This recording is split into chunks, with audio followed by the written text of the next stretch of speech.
15 एप्रिलला कर्जमाफीचा अहवाल येणार होता, त्याचं काय झालं? अशा अनेक कमेंट शेतकऱ्यांनी केलेल्या आहेत. त्याचं उत्तर आपण या व्हिडिओच्या माध्यमातून जाणून घेऊ.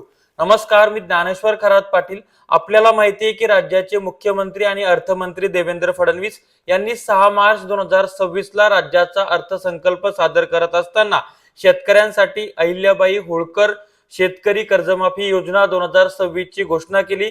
त्या अंतर्गत 2 लाखापर्यंतची कर्जमाफी आणि 50,000 रुपये प्रोत्साहन अनुदान देण्यासंदर्भातली घोषणा त्यांनी केलेली आहे. परंतु त्यानंतर काही घडामोड घडलेली नाही. मागे एक अपडेट आली होती की 2-3 एप्रिलला कर्जमाफी समितीचा अहवाल येणार. त्यानंतर परत एक अपडेट आली की 15 एप्रिल पर्यंत हा अहवाल सादर केला जाणार. मात्र अद्यापपर्यंत हा अहवाल सादर केला गेलेला नाही.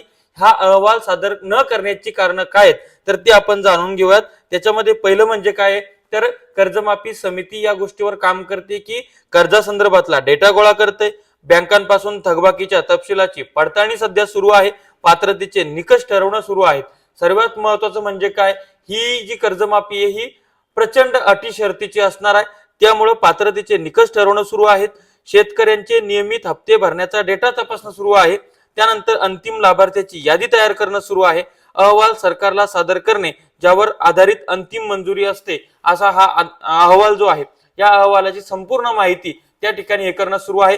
कृषी मंत्री किंवा इतर लोकांच्या माध्यमातून जे अपडेट आलेले आहेत त्याच्यामध्ये 24.73 लाख पेक्षा जास्त म्हणजे 24,73,000पेक्षा जास्त शेतकरी आहेत की ज्यांच्याकडे 35,477 कोटी रुपयापेक्षा जास्त रक्कम ही थकीत आहे, थकबाकी आहे.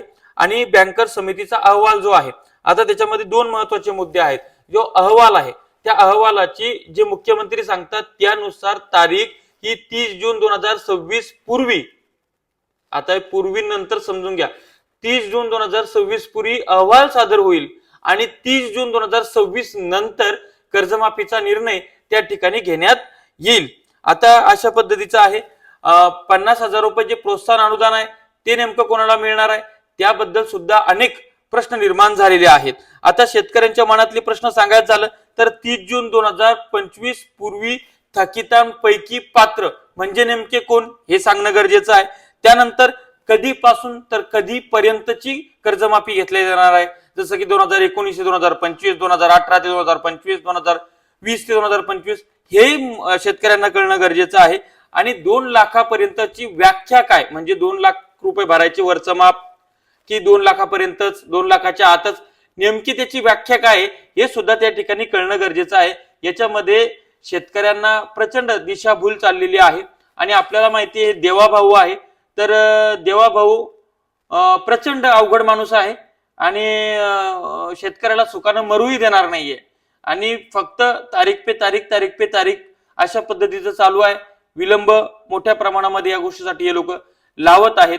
यांच्या मनामध्ये, नियतीमध्ये यांच्या खोट आहे, यांना मनातून द्यायची इच्छा नाहीये आणि म्हणूनच हे गाडी, बंगला, घोडा XYZ गोष्टी मध्ये मध्ये आणतायत आणि वारंवार पुढची तारीख शेतकऱ्यांना त्या ठिकाणी देत आहेत.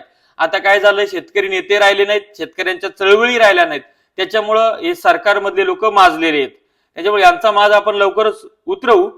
परत एकदा आगडोम उसळेल चळवळीचा, मला त्याच्यावर विश्वास आहे. आपण त्यासाठी काम करतोय आणि येत्या काळामध्ये तो शेतकऱ्यांचा आगडोम रस्त्यावर उतरल्याशिवाय राहणार नाही हे मला देवेंद्र फडणवीसांना सांगायचंय ठणकावून. धन्यवाद.